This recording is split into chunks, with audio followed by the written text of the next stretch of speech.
As the first rays of the sun cut through the thin curtains of my bedroom, I felt a mixture of excitement and apprehension. Today was the day I'd been planning for weeks. The day I'd step out of my routine and into the wilderness of the Ouachita National Forest. I'd camped before as a kid, but those were carefree times under the watchful eyes of my parents. This was different. I was going alone, as an adult, and I couldn't shake off a strange feeling, a premonition almost, that this trip would be unlike any other. I rolled out of bed and stretched, feeling the early morning chill in the air. The faint hum of the city waking up outside my window was a stark contrast to the silence I anticipated in the forest. My gear was laid out meticulously on the living room floor. Tent, sleeping bag, extra phone battery, enough food and water to last a week, and the 9mm my dad had given me when I turned 18. I'd never felt the need to use it, but out there, it seemed like a reasonable precaution. You can never be too careful, my dad's words echoed in my mind as I packed everything into the back of my SUV. The drive to Ouachita was a blend of familiar landscapes and the excitement of venturing into the unknown. With each mile, civilization seemed to recede, replaced by the raw beauty of nature. The towering buildings and bustling streets gave way to rolling hills and dense forests. I felt a sense of freedom, of leaving behind the noise and stress of everyday life. By the time I arrived, the sun was high, casting dappled light through the dense canopy of trees. I parked in a small clearing, a spot I knew I'd remember, and took a moment to breathe in the crisp air. "This is it," I whispered to myself, shouldering my backpack and stepping into the embrace of the forest. Setting up camp was both exhilarating and exhausting.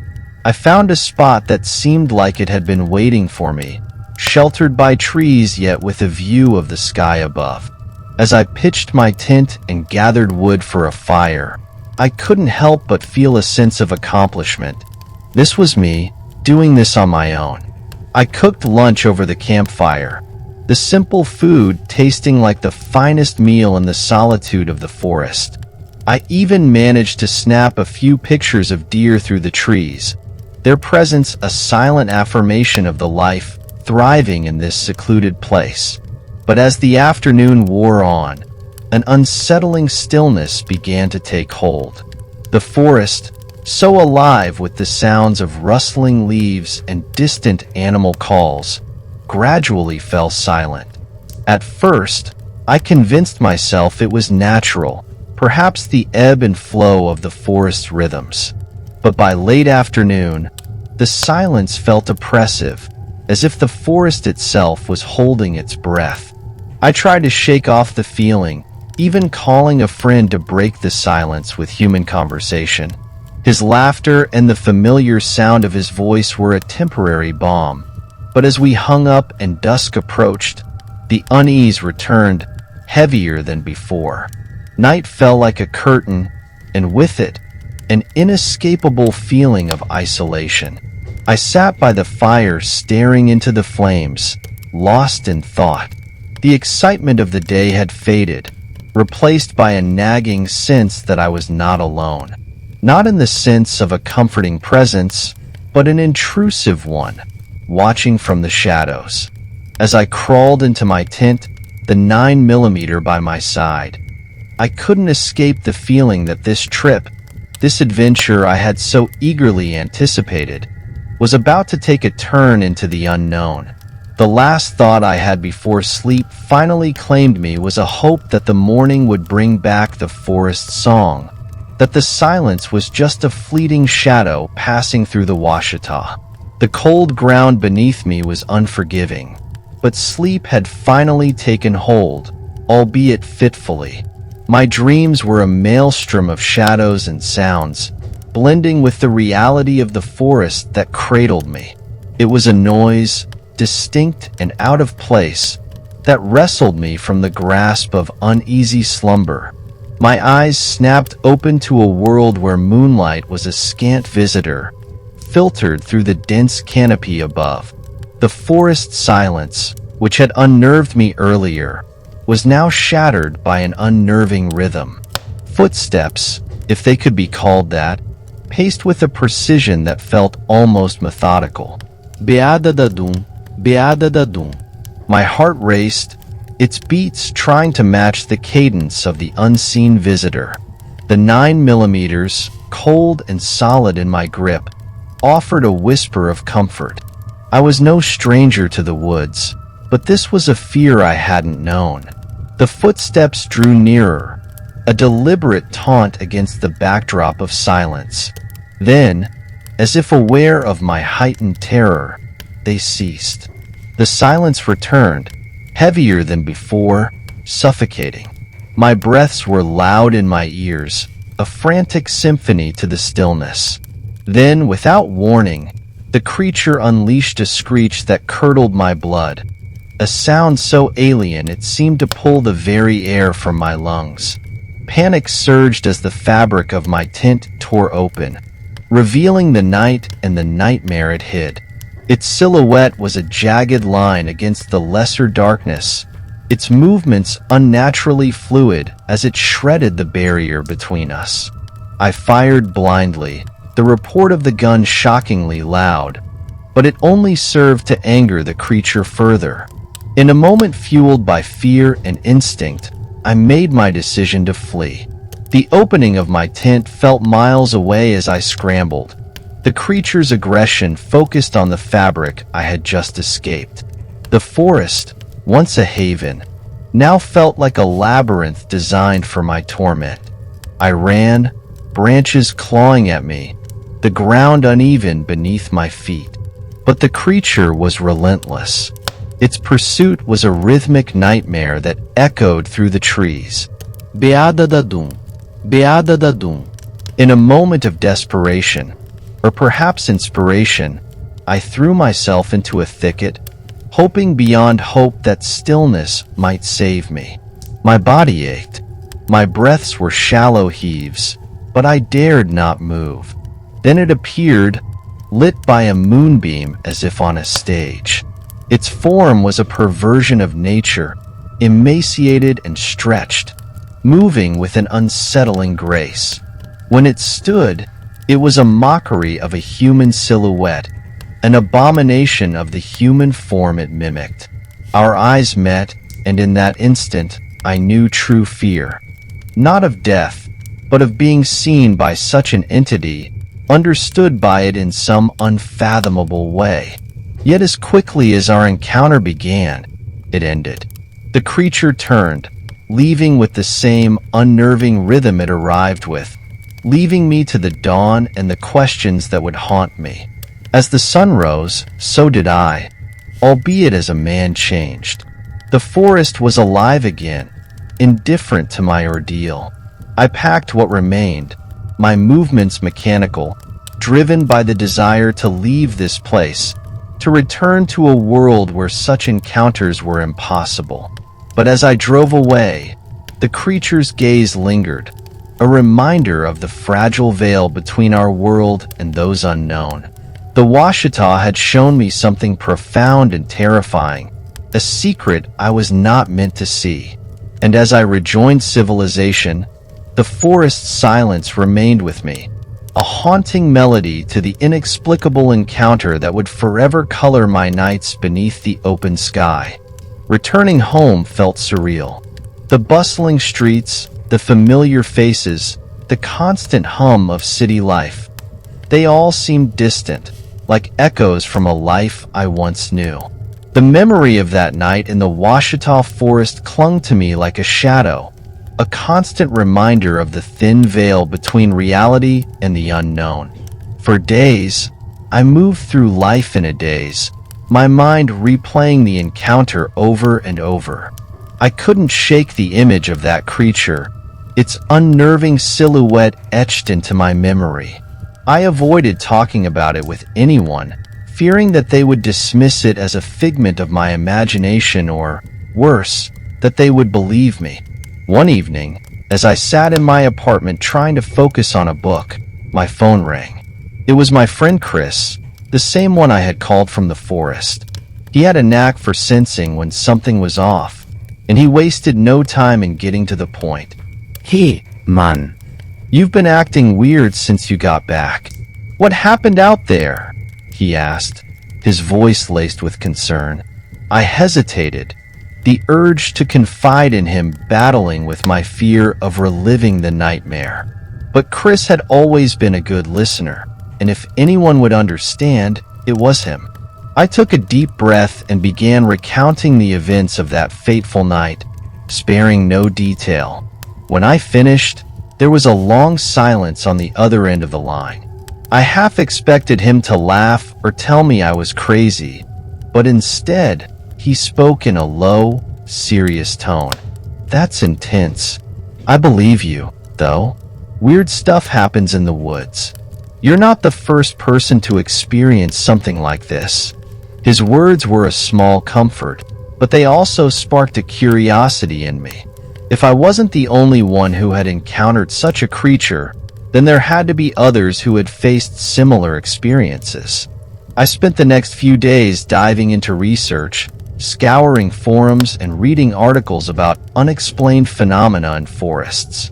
I found stories of people encountering strange creatures, hearing unearthly sounds, and feeling an oppressive presence, all eerily similar to my own experience. One story, in particular, stood out. It was about a man who had gone camping in the Ouachita Forest a few years ago. He described seeing a creature that matched the description of what I had seen. A tall, emaciated figure with an unsettling grace. The man claimed that the creature had followed him for days, always staying just out of sight, but he could feel its presence, watching, waiting. I reached out to the author of the story, hoping to find some answers. To my surprise, he responded quickly, eager to share his experience. His name was James, and we arranged a time to talk over the phone. During our conversation, James recounted his ordeal in vivid detail. His voice trembled as he described the creature, the fear it instilled in him, and the sense of being hunted. It's like it knows you, he said. It understands you in a way that's not human. It's not just a predator. It's something else entirely. We talked for hours, sharing our experiences and trying to make sense of what we had encountered. James had spent years researching the creature, but he had found no concrete answers. There are legends, he said, stories passed down by the indigenous people of the area. They speak of spirits that inhabit the forest, guardians of the land. Maybe what we saw was one of them. The idea of encountering a guardian spirit was both fascinating and terrifying. If the creature was indeed a guardian, what had I done to provoke its wrath? The thought lingered in my mind, gnawing at me. Determined to find some closure, I decided to return to the Ouachita Forest. This time, I wouldn't go alone. I convinced Chris to join me, and we spent weeks preparing for the trip. We gathered supplies, studied maps, and talked to locals who knew the area well. Some warned us against going, their faces darkening with stories of disappearances and strange occurrences in the forest. Despite the warnings, we pressed on. The drive to the forest was filled with a sense of anticipation and unease. The familiar landscape seemed different, charged with a sense of foreboding. When we arrived, the sun was setting, casting long shadows through the trees. We set up camp in the same clearing where I had stayed before. The memories of that night came flooding back, but having Chris with me gave me a sense of security. We built a fire and sat around it, talking about our plan for the next day. We need to find where it came from, I said, my voice steady. There has to be some explanation, something that can help us understand what we saw. Chris nodded, his face serious. We'll figure it out. We're in this together. As night fell, the forest grew quiet, the familiar stillness settling in. I felt a knot of fear in my stomach, but I pushed it aside. We took turns keeping watch, the firelight casting flickering shadows on the trees. In the early hours of the morning, just as the first light of dawn began to break, we heard it. The same unnerving rhythm, beata-da-dum, beata-da-dum, echoing through the forest. My heart raced, and I gripped my flashlight tightly, ready for whatever was to come. The footsteps drew nearer, and Chris and I exchanged a tense glance. We stood side by side, facing the direction of the sound. The creature emerged from the shadows, its silhouette a twisted mockery of human form. It moved with the same unsettling grace, its eyes fixed on us. This time, I felt a surge of determination. We were not helpless. We had come prepared. Chris raised his rifle, and I held the 9mm, ready to defend ourselves. "Stay back," I shouted, my voice echoing through the trees. The creature paused, its eyes glinting in the dim light. For a moment, it seemed to study us, as if weighing its options. Then, with a screech that sent chills down my spine, it lunged forward. We fired simultaneously, the sound of gunshots shattering the silence. The creature recoiled, a pained cry escaping its lips. It stumbled, but didn't fall. We fired again, and this time, it turned and fled into the forest, its movements frantic and disjointed. We stood there, breathless, our hearts pounding. The creature was gone, but the sense of unease lingered. We had survived the encounter, but the questions remained. What was it? Why had it come after us? As the sun rose, we packed up our camp and prepared to leave. The forest was alive with the sounds of birds and rustling leaves, a stark contrast to the night before. We drove back to civilization, the weight of the experience heavy on our minds.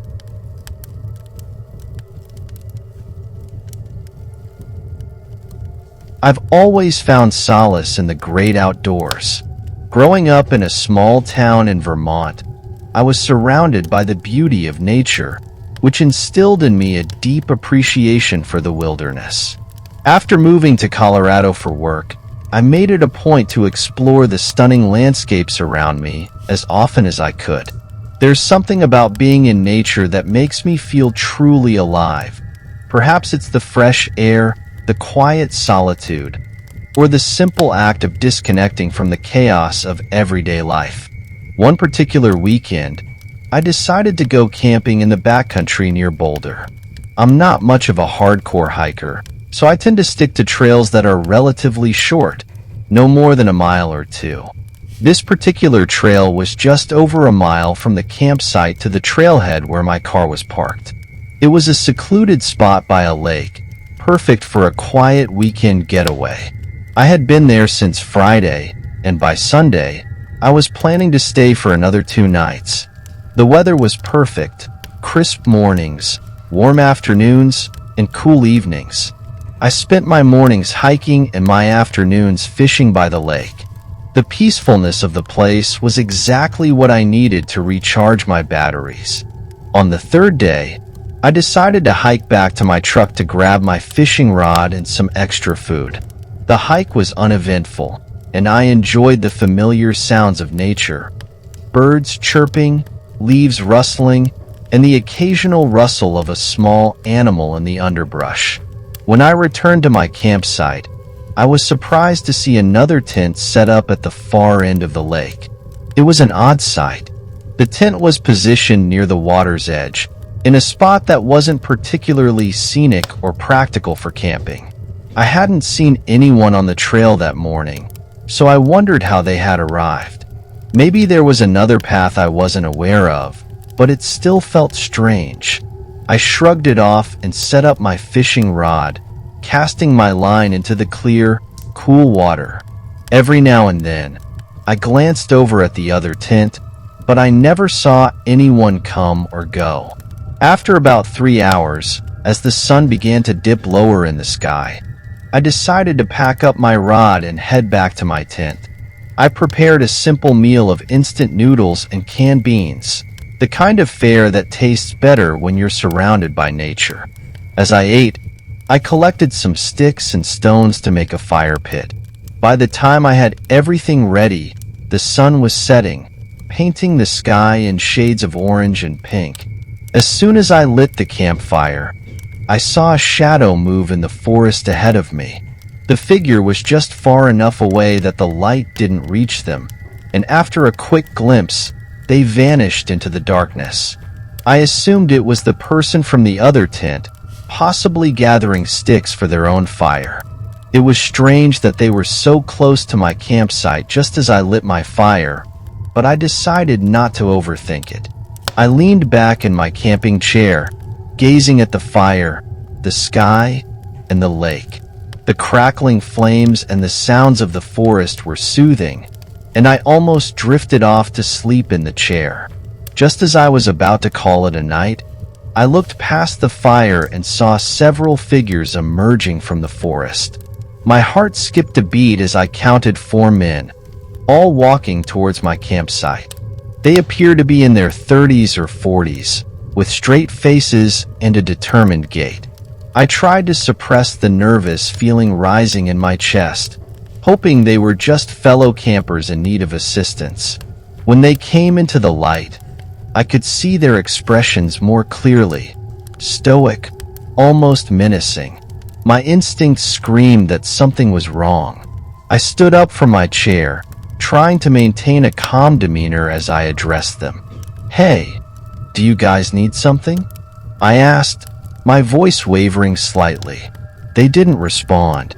Instead, 2 of them walked around me and headed straight for my tent, while the other 2 pushed me aside. Panic surged through me, but I knew that fighting back would only make things worse. I watched helplessly as the 2 men rummaged through my belongings, tossing things aside carelessly. The other 2 men continued to push me further away from the campsite, their grip firm and unyielding. I tried to talk to them, to reason with them, but their eyes were cold and empty. They didn't care about what I had to say. "Please, just take what you want and leave me alone," I pleaded, my voice shaking with fear. But they didn't stop. They kept pushing and dragging me further into the forest, away from the light of the campfire and into the growing darkness. My mind raced with thoughts of what they might do to me, and I felt a surge of desperation. After what felt like an eternity, we stopped. We were deep in the forest now, the campfire a distant glow through the trees. One of the men reached into his pocket, and instinctively, I bolted. Adrenaline fueled my legs as I ran through the forest, branches scratching at my skin and the sound of my own footsteps pounding in my ears. I didn't look back. I focused on the general direction of the trail, hoping to find my way back to my truck. When I finally stumbled onto the path, I ran as fast as I could, my breath ragged and my heart pounding. I didn't stop until I reached my truck, scrambling inside and locking the doors. I sat there for a moment, trying to catch my breath and process what had just happened. My hands were shaking, and I could feel the tears welling up in my eyes. I had never been so scared in my life. Once I composed myself, I drove to the nearest town and went straight to the police station. I filed a report detailing everything that had happened. The officers were sympathetic, but I could tell they were skeptical. They assured me they would investigate, but I knew the chances of finding those men were slim. The next day, I returned to the campsite with a police escort to retrieve what was left of my belongings. My tent had been ransacked, and most of my gear was gone. It was clear that the men had no intention of leaving anything behind. The officers searched the area but found no clues as to who they were or where they had gone. The experience left me deeply shaken. The forest, which had once been a place of solace and peace, now felt like a place of danger and fear. I couldn't bring myself to go camping again for a long time, the memory of that night haunting my thoughts. I often wondered what the men had planned for me if I hadn't escaped. The thought was too terrifying to dwell on for long, but it served as a stark reminder of how vulnerable we can be in the wilderness. It took time, but eventually, I began to reclaim my love for the outdoors, always with a heightened sense of caution and awareness.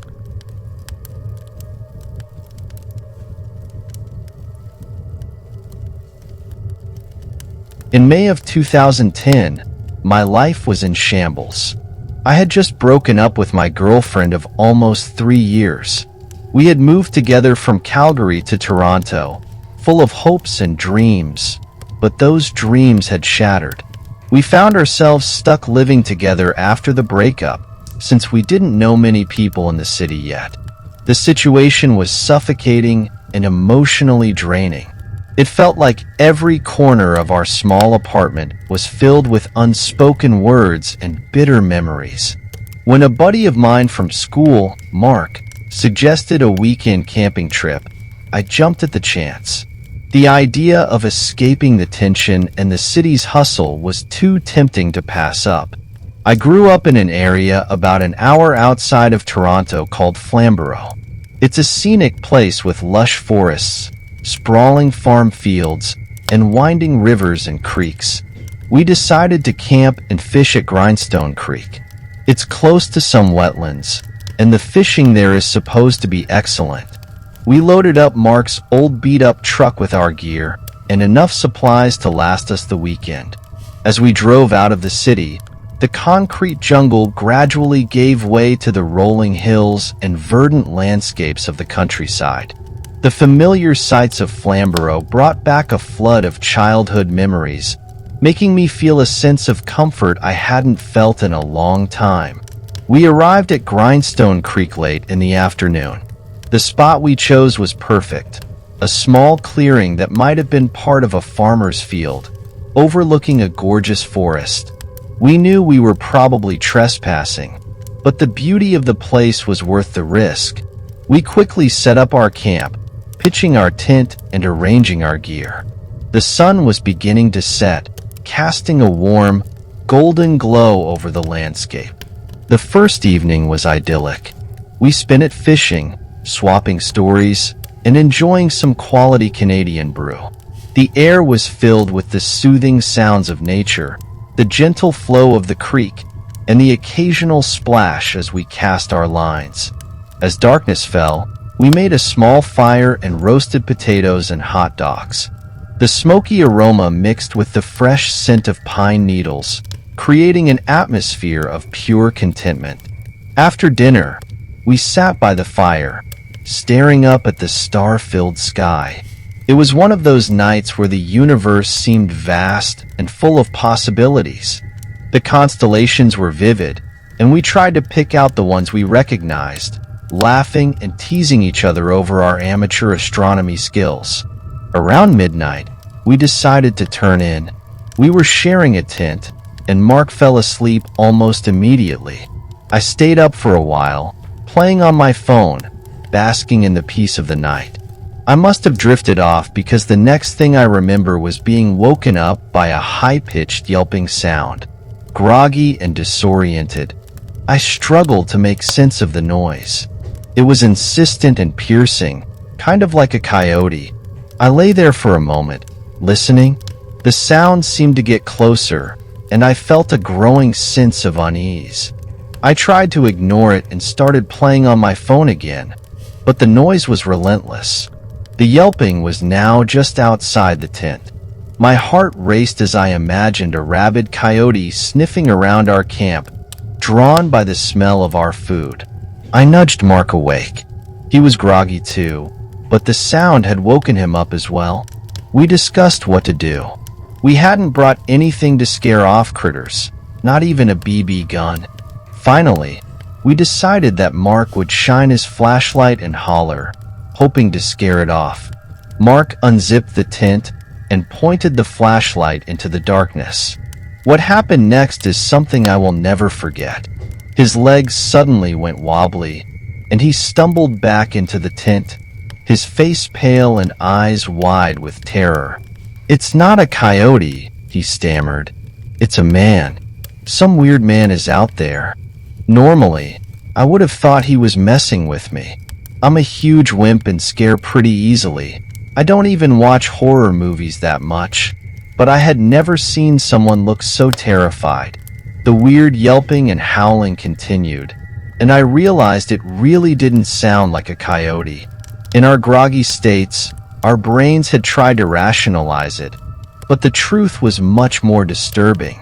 Mark insisted I look outside the tent to confirm what he saw. My anxiety was skyrocketing, and my heart was pounding in my chest. With trembling hands, I slowly peeked out of the flap, waiting for my eyes to adjust to the darkness. And that's when I saw him. There was a man standing only a few feet away from the tent. He was swaying from side to side, wearing a baseball cap and, bizarrely, women's lingerie. The sight was surreal and terrifying. I pulled my head back inside, my mind racing. This was no ordinary encounter. Something was very wrong with this guy.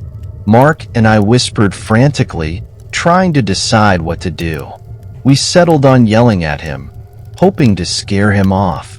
"Excuse me, can you fuck off? We're trying to sleep here," Mark shouted. The noise stopped abruptly, plunging us into an eerie silence. Then we heard footsteps running towards the tent. My heart felt like it was about to explode. The footsteps stopped right outside, and we could hear the man breathing heavily.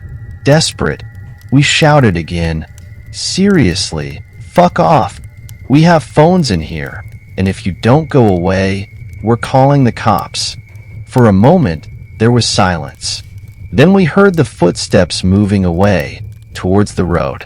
We lay there, petrified, until the first light of dawn.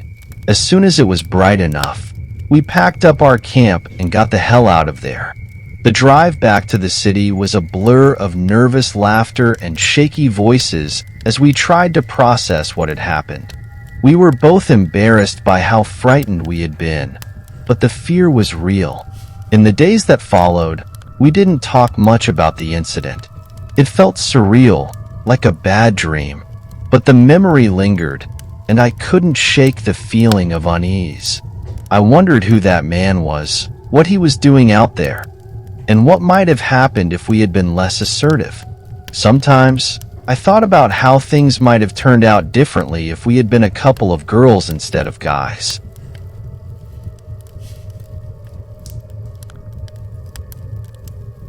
It was around 2 o'clock in the morning when I first heard the footsteps. They were light, almost timid, barely disturbing the stillness of the night. I lay there, cocooned in my sleeping bag inside my tent, straining my ears to catch every sound. My first thought was that it might be a deer or a raccoon, attracted by the remnants of my dinner. But the wilderness can play tricks on your senses, and I wasn't about to let my guard down. I stayed alert, sleeping with one eye open for what felt like hours, though it was probably just 30 minutes. Suddenly, I heard a faint rubbing noise, like fabric being brushed against. My heart rate spiked, and I froze, gripping my K-bar knife tightly. I wanted to thrust the knife through the tent fabric but hesitated, holding on to the hope that it was just my friend, Joe, playing a prank. I had told him where I'd be camping tonight. Just as abruptly as it had started, the noise stopped. The silence was deafening. I started to feel a bit more secure, knowing that dawn was only a couple of hours away. There was no way I was going back to sleep, though. Around 4 o'clock, I decided it was time to put on my boots. If something happened, I needed to be ready to run. I sat in the dark, fully alert, listening to the sounds of the forest. Then, out of nowhere, my friend's car alarm started blaring. Panic surged through me, and I bolted out of the tent. I barely made it 2 steps before something grabbed me around the mouth. I tried to scream, but the assailant's pinky finger slipped between my teeth. They say adrenaline can give you superhuman strength. In my case, it made me bite down hard. The sound of bones snapping was followed by a blood-curdling scream. The man pulled his hand away, and I spat out his severed finger. He took off running downhill, and I sprinted in the opposite direction, towards the nearest house. I must have looked like a lunatic, a girl in a tank top, boxers, and steel-toed boots, with blood dripping down my lip. When I reached the house, I pounded on the door until a bewildered couple opened it. They let me in, gave me clothes, and called the police. The man handed me a whiskey and Coke, which I gratefully gulped down, despite the stinging pain in my mouth. By the time the police arrived, the sky was beginning to lighten.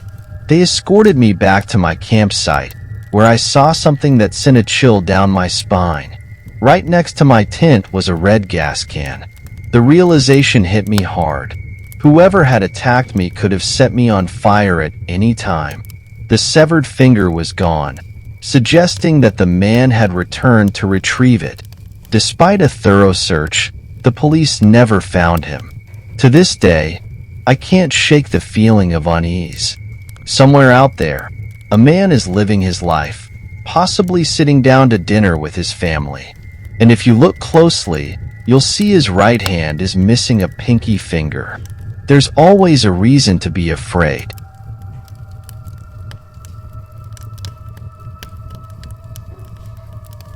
Two years ago, my life was as routine as it could get. My younger brother, Ethan, and I lived on the East Coast, right in the heart of Virginia Beach. Our days were mostly filled with the mundane: work, Netflix, and occasional hangouts with friends. We didn't really go out much or do anything adventurous. Sure, we'd grab food or hit up a bar now and then, but there was nothing that truly stirred the soul or fed the spirit of adventure I knew was buried somewhere within me. One day, I found myself restless, yearning for something more than the usual grind. I started browsing the internet for things to do, and one suggestion kept popping up: camping. Living along the Appalachians, it seemed almost criminal that I hadn't taken advantage of the natural beauty just to drive away. The more I thought about it, the more the idea grew on me. I imagined nights under a canopy of stars, the crackling of a campfire, and the sweet scent of pine in the air. When I brought up the idea to Ethan, he wasn't too enthusiastic. He's always been more of a city kid, preferring the comforts of home and the conveniences of urban life. But I was determined. After a couple of days mulling it over, I decided to take matters into my own hands. I drove to the local outdoor gear shop and bought a small tent, a sleeping bag, and some essential safety tools. With a mix of excitement and trepidation, I packed up one of my old backpacks, filled it with camping gear, and decided to head out on my own. I chose a trail that wasn't too far from home, but promised enough seclusion to feel like a real adventure. The Appalachian foothills were only an hour's drive away, so I set off early one Saturday morning. As I drove, the scenery gradually shifted from urban sprawl to rolling hills and dense forests. It was a perfect spring day, with clear blue skies and a gentle breeze that carried the promise of a mild night. When I arrived at the trailhead, I was surprised to see no other cars parked there.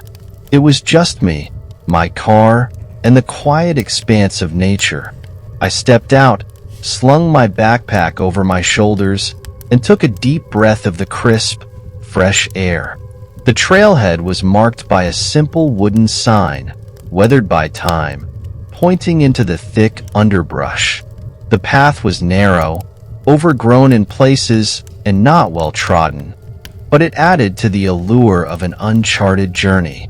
The trail wound through dense forest, with rays of sunlight piercing through the canopy, casting dappled shadows on the ground. It was peaceful, almost meditative, as I walked deeper into the woods. The sounds of civilization faded away, replaced by the rustling of leaves and the occasional chirping of birds. After about an hour, I reached what seemed to be the end of the trail, a small, secluded clearing perfect for setting up camp. The clearing was as I'd imagined it, remote, quiet, and surrounded by towering trees.